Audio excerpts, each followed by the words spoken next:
하나님이 세상을 이처럼 사랑하사 독생자를 주셨으니 이는 그를 믿는 자마다 멸망하지 않고 영생을 얻게 하려 하심이라. 하나님이 그 아들을 세상에 보내신 것은 세상을 심판하려 하심이 아니요 그로 말미암아 세상이 구원을 받게 하려 하심이라. 그를 믿는 자는 심판을 받지 아니할 것이요 믿지 아니하는 자는 하나님의 독생자의 이름을 믿지 아니하므로 벌써 심판을 받은 것이니라. 그 정죄는 이것이니 곧 빛이 세상에 왔으되 사람들이 자기 행위가 악함으로 빛보다 어둠을 더 사랑한 것이니라. 악을 행하는 자마다 빛을 미워하여 빛으로 오지 아니하나니 이는 그 행위가 드러날까 함이요 진리를 따르는 자는 빛으로 오나니 이는 그 행위가 하나님 안에서 행한 것임을 나타내려 함이라 하시니라. 아멘. 지난 토요일 새벽 예배에 사람들 위해 승리하는 자라는 뜻을 가진 이름을 가진 이스라엘의 선생이요 유대인의 지도자인 니고데모가 주님을 찾아온 그리고 그 대화 가운데 있었던 장면을 함께 다뤄봤습니다. 예수님께서 행하시는 표적과 기사 그리고 주님께서 사람들을 가르치심을 통해서 자신을 비롯한 니고데모 자신을 비롯한 몇몇 종교 지도자들 가운데 과연 예수가 누구인가, 그가 메시아인가, 하나님께서 보내신 선생인가라고 하는 진지한 생각들이 있었습니다. 그리고 그 의문을 풀기 위해서 니고데모가 밤중에 겸손하게 주님 앞에 찾아와 질문을 던지죠. 주님의 답변은 그 니고데모가 던진 질문과는 상관없이 니고데모에게 내가 거듭나야 된다라고 답변을 해주시면서 대화를 계속 이어가십니다. 물과 성령으로 니고데모에게 거듭나야 된다라고 강조를 해주시고 권면하십니다. 우리가 읽은 본문의 말씀은 그 니고데모와의 대화 가운데서 계속해서 주님께서 그 니고데모에 가르쳐 주시는 내용들을 우리가 보게 됩니다. 니고데모의 대화 가운데 있는 이 오늘 본문을 함께 좀 보도록 하겠습니다. 여기 세상에서 가장 잘 알려진 성경 구절이 등장을 합니다. 어쩌면 신앙생활을 하는 우리들이 가장 먼저 암송하는 구절이 아마 이 구절이 아닐까 생각이 드는데요. 요한복음 3장 16절입니다. 눈을 감고 한번 암송을 할 수 있는 한번 함께 읽도록 하겠습니다. 하나님이 세상을 이처럼 사랑하사 독생자를 주셨으니 이는 그를 믿는 자마다 멸망하지 않고 영생을 얻게 하려 하심이라. 아멘. 너무나도 우리가 너무 잘 알고 외우고 암송하고 많이 듣기 때문에 이 말씀이 주는 어떤 의미들에 대해서 때로는 너무 잘 알면 깊이가 또 떨어지는 것도 있는 것 같아요. 하나님이 온 세상을 사랑하신다라고 하는 이 우리가 너무나도 익히 알고 있는 이 말씀과는 다르게 이 당시에 유대인들에게는 이러한 말씀이 굉장히 새로운 것이었습니다. 우리가 알다시피 유대인들은 이제 선민, 택함 받은 백성이기 때문에 하나님께서는 경건한 자들, 특별히 진정한 유대인들은 사랑하시고 경건하지 못한 저 이방인들, 할례받지 아니한 저 이방인들은 미워하신다라고 보았습니다. 그래서 이방인들을 대하는 그들의 태도에서 굉장히 냉랭함을 이제 경험할 수가 있습니다. 심지어 지금도 이제 이스라엘에 가면은 이방인들에게 외국인들에게 대하는 태도가 좀 쌀쌀맞은 경우들이 간혹 있습니다. 저도 신혼여행을 이제 이스라엘을 갔다 왔는데 이제 매점에 들어가서 뭔가 이렇게 사고 거스름돈을 받을 때 이렇게 손에서 손으로 건네받은 적이 없습니다. 이렇게 잔돈을 던지듯이 이렇게 바닥에 이렇게 주고 받는 그런 경우도 있었는데 어쨌든 이런 사고 방식은 이제 종교인들을 통해서 계속해서 가르치고 이제 이어져 내려온 사고 방식입니다. 그래서 하나님께서 온 세상을 사랑하신다라고 하는 이 사실은 많은 이들에게 충격적이기도 하고 의욕을 품게 하는 것이기도 했을 것입니다. 우리가 그 성경을 보다 보면은 요나 선지자에 대한 얘기도 우리가 보면은 대략 알 수가 있습니다. 저 니느웨 성읍에 대해서 아시리아의 니느웨를 하나님께서 회개하게 하시고 그들을 구원코자 하는 그런 하나님의 그 중심이 감지되었을 때 요나 선지자는 그곳으로 가는 것이 아니라 그들에게 회개 메시지를 던지기 위해서 니느웨로 간 것이 아니라 오히려 거꾸로 다른 배편을 타고 가는 장면을 볼 수 있듯이 유대인의 사고 방식에는 이방인들에 대한 경건하지 못한 자들을 향한 하나님께서 미워하신다라고 하는 그런 개념이 있습니다. 마찬가지로 부도덕한 인간들, 살인자와 도둑, 아내와 아이들을 폭력으로 구타하는 사람들, 알코올 중독자들, 잔혹하고 복수에 사로잡힌 사람들, 이렇게 경건한 자, 선량한 자만이 아니라 이러한 부도덕한 자들, 죄가 있는 사람들까지도 하나님 사랑하신다. 모든 사람을 하나님은 사랑하고 계시다라고 하는 이 개념을 우리는 이 말씀을 통해서 볼 수가 있습니다. 하나님께서는 단지 하나님 자신을 사랑하는 사람들, 저희와 같은 하나님을 사랑하는 자들만 사랑하시는 것이 아니다라고 하는 것이죠. 하나님께서는 모든 사람, 심지어는 사랑스럽지 않은 사람들, 무정한 사람들, 믿지 않는 자나 완고한 사람들, 이기적인 자나 탐욕스러운 자들도 사랑하십니다. 요한복음 10장 16절의 말씀을 띄워주시겠습니까? 또 이 우리에 들지 아니한 다른 양들이 내게 있어 내가 인도하여야 할 터이니 그들도 내 음성을 듣고 한 무리가 되어 한 목자에게 있으리라.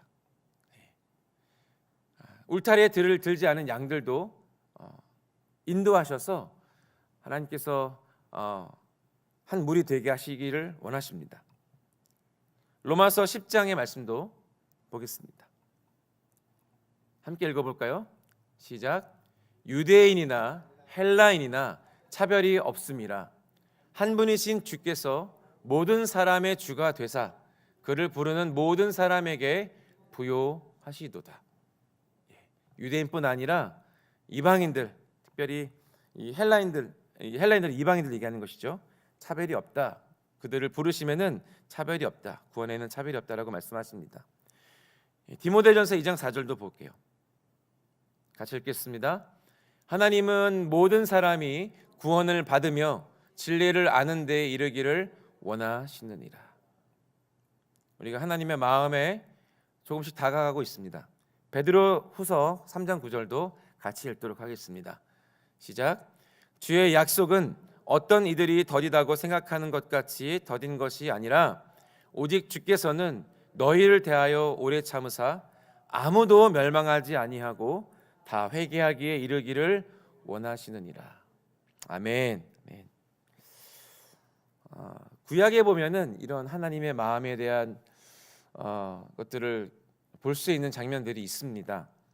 민수기 11장의 말씀을 좀 볼 텐데 제가 좀 읽어볼게요. 그들 중에 섞여 사는 다른 인종들이 탐욕을 품음에 이스라엘 자손도 다시 울며 이르되 누가 우리에게 고기를 주워 먹게 하랴. 이스라엘 백성들이 모세를 하나님께서 세우셔서 애굽에서 세상을 상징하는 애굽에서 그들을 구출해 내셨습니다. 홍해를 건너게 하시고 그리고 시내산에 이르러서 이스라엘 백성들과 언약 백성으로 그들을 삼으시고 이스라엘 백성들에게 하나님의 법도를 가르쳐 주십니다.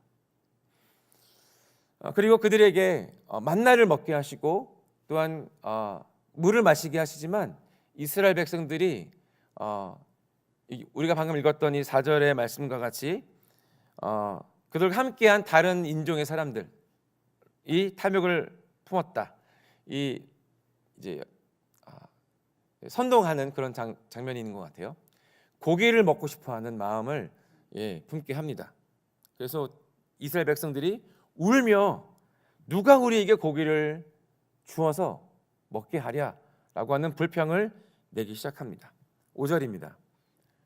우리가 애굽에 있을 때에는 값없이 생선과 오이와 참외와 부추와 파와 마늘들을 먹은 것이 생각나거늘 이제 우리의 기력이 다하여 이 만나 외에는 보이는 것이 아무것도 없도다 하니. 이 먹는 것으로 인해서 불평하기 시작합니다. 하나님께서 천사들의 음식이라고 하는 만나를 매일매일 그들에게 먹을 만큼 양식을 베풀어 주십니다. 아무것도 없는 광야 가운데에서 그들에게 먹을 것을 주시지만 이들은 겨우 만나 외에는 먹을 것이 없다라는 불평을 내기 시작합니다. 이 고기 타령을 하게 되면서 백성들 가운데 전염병처럼 불평과 불만이 퍼져나갑니다. 그들의 생각과 그들의 입술 가운데에는 그들에게 주신 하나님의 은혜는 온데간데 없고 그들이 전에 누리던 그 탐욕스러운 그들의 식욕을 다시 되새기게 됩니다. 하나님께서 그들의 불평을 들어주십니다. 그래서 메추라기로 이들의 원함을 들어주시기로 결정하시죠.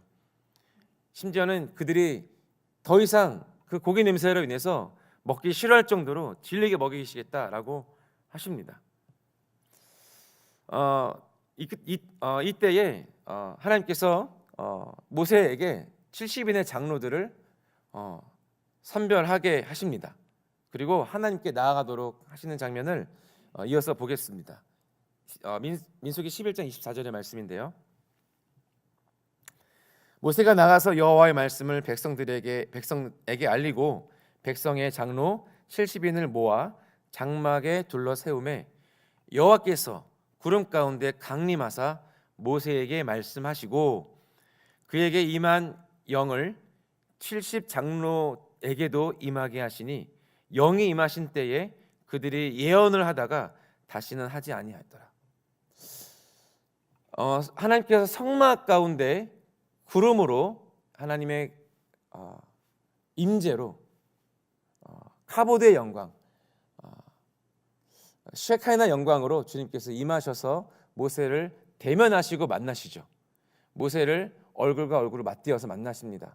근데 여기에 아주 특별한 케이스가 있는데 이 선별한 이 장로들에게도 하나님께서 임하셔서 그들이 예언을 하는 장면이 나옵니다. 26절입니다. 좀 더 이제 세부적으로 나오는데요. 그 기명된 자 중에 70인 장로 중에 엘닷과 또 메닷이라고 하는 두 명의 장로가 나옵니다. 두 사람이 진영에 머물고 장막에 나아가지 아니하였으나 그들에게도 영이 임하였으므로 진영에서 예언한지라. 하나님과 모세의 명령에 따르지 않은 두 장로 엘닷과 메닷, 성막에 집결하지 않고 자신의 있는 처소에 그냥 머물러 있었습니다. 그런데 이 두 사람에게도 하나님의 영, 성령께서 이들에게 임하셔서 그들의 진영, 그들의 처소 가운데 그들이 예언을 하는 것이에요.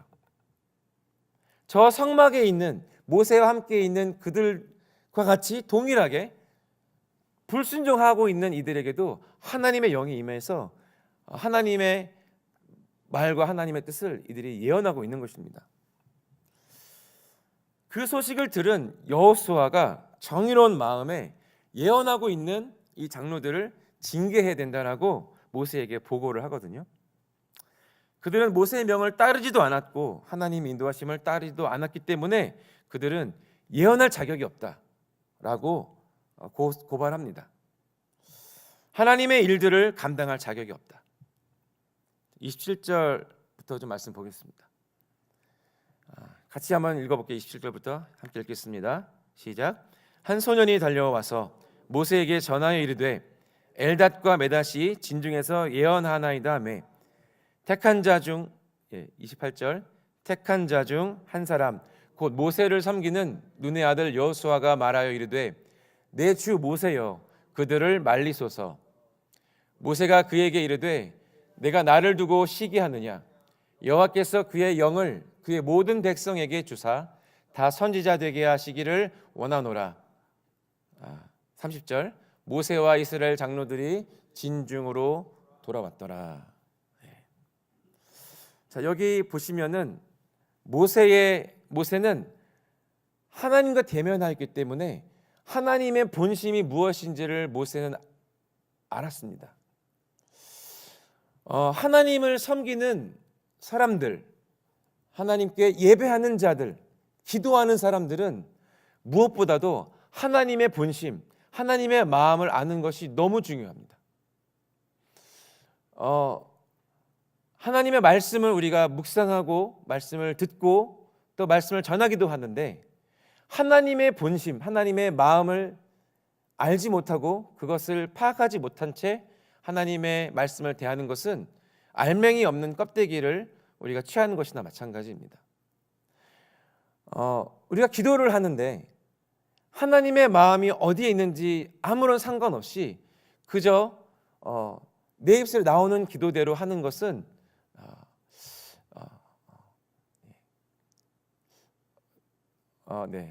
안고 없는 찐빵입니다. 하나님의 마음을 아는 것, 그것은 우리 그리스도인들에게 하나님 앞에 나가는 자들에게 가장 중요한 의무입니다. 여기 모세는 하나님의 마음을 알고 있었습니다. 모세의 명에 따르지 않았던 두 명의 장로가 그들의 진영에서 예언하고 있을 때, 하나님의 사역을 하고 있을 때 여호수아는 그것이 마땅하지 않다, 그것은 옳지 않다라고 하는 정의로운 그 마음에 모세에게 그들을 저렇게 내버려두면 안 된다라고 그들의 예언을 그치게 하라라고 하는 것을 이제 모세에게 말하는데 모세는 여호수아에게 하나님의 마음을 가르쳐 줍니다. 29절에 그것이 나오죠. 28절부터 제가 다시 한번 읽어보겠습니다. 택한 자 중 한 사람 곧 모세를 섬기는 눈의 아들 여호수아가 말하여 이르되 내 주 모세여 그들을 말리소서. 29절 모세가 그에게 이르되 네가 나를 두고 시기하느냐 여호와께서 그의 영을 그의 모든 백성에게 주사 다 선지자 되게 하시기를 원하노라. 하나님께서는 당신의 백성들이 하나님의 뜻을 아는 자들 되기를 원하십니다. 선지자가 누구입니까? 하나님의 뜻을 아는 자들이잖아요. 하나님의 말씀을 받은 자들입니다. 하나님이 무엇을 원하시고 무엇을 행하시고 하나님께서는 어떤 것들을 이루시겠다라고 하는 것들을 먼저 하나님께로부터 받은 자들이에요. 하나님은 이스라엘 백성들이 다 하나님의 뜻을 아는 자들 되기를 원했던 겁니다. 그래서 그들이 예언하는 것을 시기하지 말아라. 하나님께서는 그들도 하나님 백성이기에 하나님의 마음을 풀어내기를 원한다라고 말했던 것입니다. 여기 계신 모든 분들, 저와 저를 비롯한 우리 모든 분들도 다 선지자 되시기를 축복합니다. 예. 하나님의 사랑, 우리가 요한복음 읽었던 본문의 말씀들을 보면 하나님의 사랑은 그분의 본성, 그분의 본질입니다. 하나님은 사랑이십니다. 그러므로 그분은 사랑이시기에 사랑하십니다. 자신의 사랑을 실천하시고 실행하시고 나타내시고 보여주십니다. 증거하십니다. 하나님은 그 사랑을 드러내는 것을 인색하거나 거리끼지 아니하시고 그것을 우리에게 부요하게 보여주시고 증거하십니다. 로마서 5장 8절입니다. 우리가 아직 죄인 되었을 때 그리스도께서 우리를 위하여 죽으심으로 하나님께서 우리에 대한 자기의 사랑을 확증하셨느니라. 하셨느니라. 우리가 하나님 앞에 온전히 서고 또 하나님께 경건하고 거룩했기 때문이 아니라 하나님께서 우리가 아직 여전히 죄인 되었을 때에 우리를 위해서 그리스도를 보내셔서 그 하나님의 아들께서 죽으시고 그리고 그것으로 인해서 하나님의 사랑을 우리에게 확증해 주셨다라고 말씀합니다. 요한일서 4장 8절과 16절도 보겠습니다. 8절 같이 읽어볼까요? 시작. 사랑하지 아니하는 자는 하나님을 알지 못하나니 이는 하나님은 사랑이심이라. 8절 잠깐 읽겠습니다. 하나님을 알지 못합니다. 사랑하지 않으면. 여기 말씀이 그렇게 우리에게 가르쳐주고 있습니다. 왜냐하면 하나님은 사랑, 하나님의 본질은, 하나님의 본성은 사랑이기 때문입니다. 사랑하지 아니하는 자는 하나님을 알지 못하나니 이는 하나님은 사랑이십니다. 우리가 명심해야 될 말씀인 줄 믿습니다. 16절입니다. 함께 읽겠습니다. 하나님이 우리를 사랑하시는 사랑을 우리가 알고 믿었노니 하나님은 사랑이시라. 사랑 안에 거하는 자는 하나님 안에 거하고 하나님도 그의 안에 거하시느니라. 동일한 말씀입니다. 하나님은 사랑이시기 때문에 사랑 안에 거하는 것이 곧 하나님 안에 거하는 것이고 하나님도 우리가 사랑 안에 거할 때 우리 안에 함께 거하신다라고 하는 말씀입니다. 하나님의 본질에 대해서 계속해서 다가가는 말씀입니다. 하나님께서는 가능한 한 완전한 방식으로 하나님 자신의 사랑을 우리에게 나타내셨습니다. 바로 하나님의 아들 예수 그리스도 독생자를 세상에 주신 것입니다. 하나님은 완전하게 사랑하시고 끝까지 사랑하신다라고 말씀하십니다. 사랑의 그 수준, 그 궁극적인 수준, 완전한 행위, 그 표현이 어떤 것이든지 하나님은 당신의 사랑을 드러내어 보여주실 것입니다. 가장 큰 사랑이 무엇일까? 성경은 이렇게 말하고 있죠. 요한복음 15장 13절에 사람이 친구를 위하여 자기 목숨을 버리면 이보다 더 큰 사랑이 없다라고 말합니다.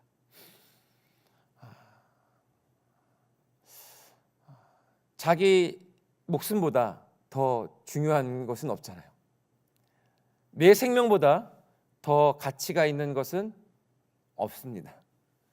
우리가 죽음을 그렇게 두려워하는 것은 그만큼 내가 그것을 존귀하게 귀하게 여기기 때문입니다. 그것을 잃어버리는 것이 두렵기 때문이죠. 여기 사랑, 가장 큰 사랑, 가장 위대한 사랑은 타인을 위하여, 친구를 위하여 자기 목숨을 버리는 그 사랑은 사랑이야말로 위대한 사랑이다라고 말해주고 있습니다. 우리 주님께서, 아버지께서, 예수 그리스도께서 우리에게 보여주신 그 사랑을 말하고 있는 것이죠. 가장 영광스러운 진리가 여기 있습니다. 하나님께서 자신의 독생자를 세상의 죄인들을 위해서 주셨다라고 하는 것이죠. 하나님의 사랑에 대해서 가장 뚜렷한 증거를 보이라라고 한다면 바로 예수 그리스도의 십자가를 우리는 증거해야 될 것입니다. 하나님의 사랑이 얼마나 위대한지 여실히 드러내주고 그분은 세상을 구원하시기 위해서 자신의 가장 귀한 것을 기꺼이 그리고 대가집을 해주셨습니다. 나를 향하신 주님의 사랑에 근거해서 쭉 우리가 여러 말씀들을 보았는데 나를 향하신 그 주님의 사랑의 증거의 말씀들과 우리가 잘 알고 있는 또 우리가 이전에 경험했던 지금도 경험하고 있는 그 아버지의 사랑, 그리스도의 사랑으로 말미암아 오늘 우리가 우리의 구원, 우리가 주님으로 인해서 받은 그 구원에 대한 다시 한번 기쁨을 회복했으면 좋겠습니다. 우리가 무언가를 하나님 앞에 잘해서 사랑받을 만해서 구원받을 만하여서 하나님께서 우리를 사랑하시고 우리를 구원하신 것이 아니기 때문입니다. 우리는 거저 받았고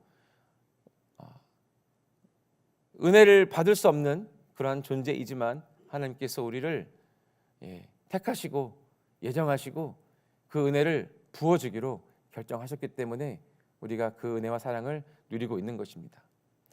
우리가 받은 구원은 우리가 기뻐해야 돼야 마땅한 줄로 믿습니다.